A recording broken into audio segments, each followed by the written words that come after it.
उन्होंने कहा, अनिल चौहान साहब ने कहा कि बहुत दफ़ा ये बात हुई कि क्या किराना हिल वाज हिट और not. Kirana Hills episode. I think I'll clarify this. At occasions, it's been asked whether Kirana Hills were hit or not. That's where their nuclear facilities are there. He says that there was a strike on the Kirana Hills, but it was a drone that ran out of fuel. और वो जो loitering munition था वो किराना हिल के 10 kilometre के अंदर अंदर north of Sargodha के अंदर कहीं पे वो कोई गिर गया होगा. और पाकिस्तान ने जो मिसाइल हमले किए हैं उससे तो हिंदुस्तान को कुछ भी नहीं हुआ. यानी हिंदुस्तान ने जो मिसाइल स्ट्राइक्स की हैं पाकिस्तान के अंदर दो तीन किस्म के उन्होंने मिसाइल्स यूज़ किए. आपको पता है पहले उन्होंने मेरा ख्याल स्कैल्प यूज़ किए जो फ्रेंच टाइप के थे, जो एयर टू ग्राउंड थे, जिसमें उन्होंने 24 मुकामात को हिट किया आज़ाद कश्मीर में, पाकिस्तान में, बहावलपुर के अंदर, मुरीदके में. और वो सारे जो हैं जिन जिन बिल्डिंग्स पे उनको जाके लगना था, स्कैल्प एक्यूरेटली जाके उन्होंने हिट किया और हम कुछ भी नहीं रोक सके. उसके बाद उन्होंने ब्राह्मोस यूज़ किए जो रशियन और इंडियन ताउन से इश्तराक से बने हैं, और उन्होंने जहां जहां वो मारना चाहते थे खासा प्रिसाइजली उन्होंने हिट किया. Welcome back to Alpha Republic News. दोस्तों, ऑपरेशन सिंदूर के दौरान एक बड़ी खबर सामने आई थी कि भारत ने पाकिस्तान के इल्लग्ड न्यूक्लियर फैसिलिटी किराना हिल्स को मिसाइल या किसी एरियल स्ट्राइक के जरिए टारगेट किया था. उस वक्त इंडियन डिफेंस फोर्सेस ने इस खबर को ऑफिशियली कंफर्म नहीं किया था, लेकिन जब प्रेस कॉन्फ्रेंस में इस बारे में सवाल पूछा गया तो हमारे डिफेंस ऑफिशियल्स की एक हल्की सी स्माइल ने इस पूरे मामले को और भी इंटरेस्टिंग बना दिया था. अब former CDS general Anil Chauhan के एक हालिया बयान ने इस डिस्कशन को फिर से हवा दे दी है. उन्होंने संकेत दिया कि हो सकता है किराना हिल्स को मिसाइल से नहीं बल्कि किसी ड्रोन के जरिए हिट किया गया हो. अगर हम 10 मई की उस सुबह सामने आई रिपोर्ट्स, पाकिस्तान की तरफ से हुए सीज फायर और उसके बाद न्यूक्लियर सेफ्टी से जुड़ी इंटरनेशनल एक्टिविटी को जोड़कर देखें तो कई सवाल खड़े होते हैं. क्या किराना हिल्स पर वास्तव में कोई स्ट्राइक हुई थी? क्या पाकिस्तान के न्यूक्लियर इंफ्रास्ट्रक्चर को किसी तरह का नुकसान या इंपैक्ट हुआ था? और क्या उस समय सामने आई खबर महज स्पेकुलेशन थी या उसके पीछे कोई वास्तविक घटना थी? आज की इस वीडियो में हम इन्हीं तमाम सवालों के फैक्ट्स, स्टेटमेंट्स और अवेलेबल इंफॉर्मेशन को कनेक्ट करके समझने की कोशिश करेंगे. वीडियो को अंत तक जरूर देखें, और अगर आपको ऐसी इंडिया पाकिस्तान न्यूज, डिफेंस और जियोपॉलिटिकल एनालिसिस पसंद आती है तो अल्फा रिपब्लिक न्यूज को सब्सक्राइब करें और वीडियो को लाइक करना बिल्कुल ना भूलें. जय हिंद.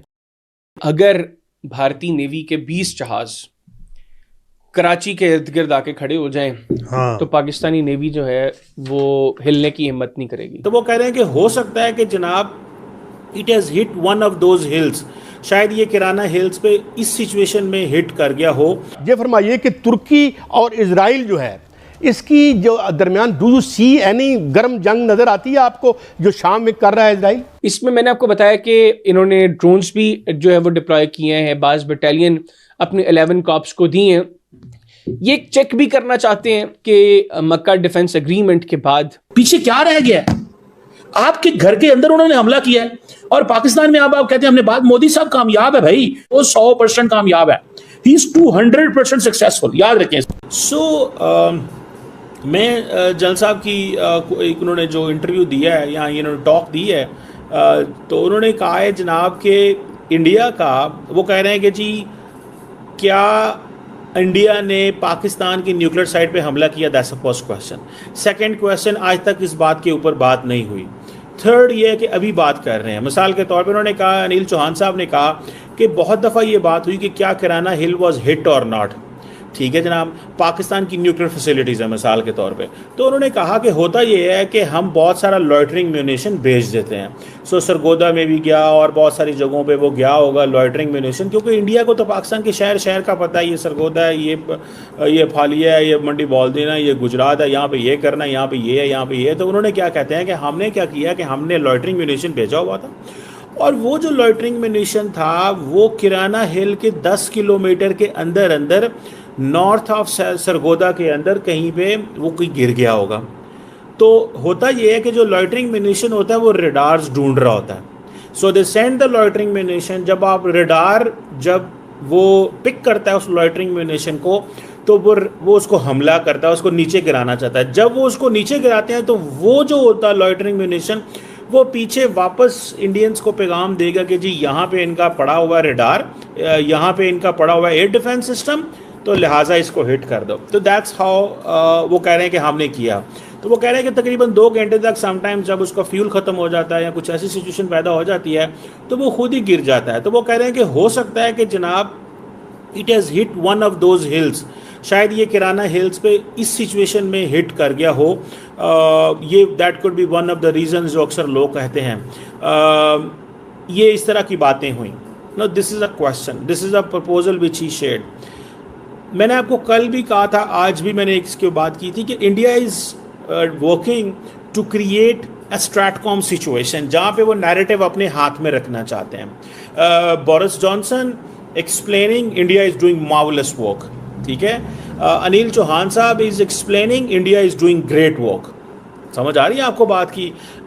सो इन वन वे और दी अदर ये नैरेटिव कंट्रोल करना चाहते हैं, जो which I understand. And that's not something big, ये होता है, ममालिक करते हैं। And obviously India has an absolute right कि वो भी अपना नैरेटिव कंट्रोल करेंगे। और वो कह रहे हैं कि जब हमने, अब देखें ना, ये इंटरेस्टिंग चीज़ है। इट मीन्स कि वो बहुत सारी प्लानिंग कर रहे हैं, इंडियंस बहुत सारी प्लानिंग कर रहे हैं। उनका कहना ये है कि हम ये कैपेबिलिटी चाहते थे और चाहते हैं। उसकी वजह ये है कि हमें बालाकोट के बाद समझ आ गई कि हमारा नेक्स्ट टारगेट क्या है, हमारा नेक्स्ट टारगेट क्या है। और उन्होंने कहा जी हमारा जो नेक्स्ट टारगेट है वो सीधा सा कि हमें लॉन्ग रेंज प्रिसीजन स्ट्राइक चाहिए, यानी कि हम पाकिस्तान के अंदर नहीं जा सकते, because the moment jet Pakistan के अंदर गए तो पाकिस्तान ने शूट किया, अभिनंदन का जहाज गिरा दिया। लेकिन दूसरी दफ़ा अब इंडिया कहता है जी हमें लॉन्ग रेंज प्रिसीजन स्ट्राइक चाहिए। बट द क्वेश्चन इज़ कि अगर आपके हेलीकॉप्टर या आपके जहाज़ या आपके मिसाइल, पर्टिकुलरली अगर आपके जहाज़ों की बात करें, जिस रात फॉर्मेशन आपकी उड़ी और पाकिस्तान पे हमला किया, जहाँ पे ये कहा जाता है जनाब कि हमने तो हमारी वुमेन पायलट्स ने जैश मोहम्मद के वो किया था। कल भी मैंने कहा कि India is releasing so much information, जैसे रिसेंटली अभी इंडियन DGMO ने एक डॉक्यूमेंट्री की, लेकिन they are doing it too late. हम कई दफ़ा इस पर बात कर चुके हैं कि जो बात इंडियंस अभी करना चाहते हैं वो हमने पहले करके ख़त्म कर दी, मतलब बात ख़त्म हो चुकी हुई है उस हवाले से। लेकिन इंडिया अब वो सारी बातें शेयर करना चाहता है दुनिया से to create a narrative. New York Times did not rely upon those satellite images. उन्होंने अपने सैटेलाइट इमेजेस लेके अपनी स्टोरी में दिखाए हैं, और मैंने देखे हैं बहुत गौर से। और सैटेलाइट में दिखाते हैं कि बुल्हारी जो है, जहाँ F-16 होते हैं, जो कराची से कहते हैं कि 100 किलोमीटर 100 मील दूर है, वहाँ पर उन्होंने जिस हैंगर को निशाना बनाया, उन्होंने पहले का इमेज दिखाया है, हमले से पहले का और हमले के बाद का, और वो हैंगर का एक हिस्सा जो है बिल्कुल तबाह हो गया है। इसी तरह से उन्होंने नूर खान एयरबेस के ऊपर जो हमले हुए हैं वहाँ पे भी दिखाया उन्होंने कि बिल्डिंग कैसे डैमेज हुई है। फिर उन्होंने जो रहीम यार खान में हमला है वो भी दिखाया। तो जहाँ जहाँ उन्होंने 3 या 4 इमेजेस उन्होंने दिखाए हैं जहाँ रनवेज जो हैं वो इंटरप्ट हो गई हैं, जबकि पाकिस्तान साइड से ना तो कोई दिखाए गए हैं सैटेलाइट इमेजेस। और फिर उन्होंने उधमपुर के एयरपोर्ट पर, जहाँ पाकिस्तान ने कहा कि हमने सब कुछ डिस्ट्रॉय कर दिया है, सारे नाकारा बना दिए हैं, ये हमारी स्टेटमेंट थी, मैं भी दोहराता रहा हूँ पाकिस्तान के पीछे पीछे, वो उन्होंने दिखाया कि उधम एयरपोर्ट के पहले के इमेज और बाद के इमेज हैं 12-13 मई के, और उधम एयरपोर्ट को किसी किस्म का कोई नुकसान उसके रनवे को नहीं पहुंचा। अब इसका क्या मतलब है? इसका मतलब है कि पाकिस्तान ने जो मिसाइल मारे हैं उनका इम्पैक्ट नहीं हुआ, वो एक्यूरेट भी नहीं होंगे, और ये कंप्लेन पहले भी थी कि मिसाइल हमारे एक्यूरेट नहीं है, तो उससे कोई ख़ास नुकसान नहीं हुआ। अब ये वो बेसिकली सच है जिसको बोलने पे यहाँ पे हमारे यहाँ साइबर क्राइम के इल्ज़ाम जो है लग जाते हैं।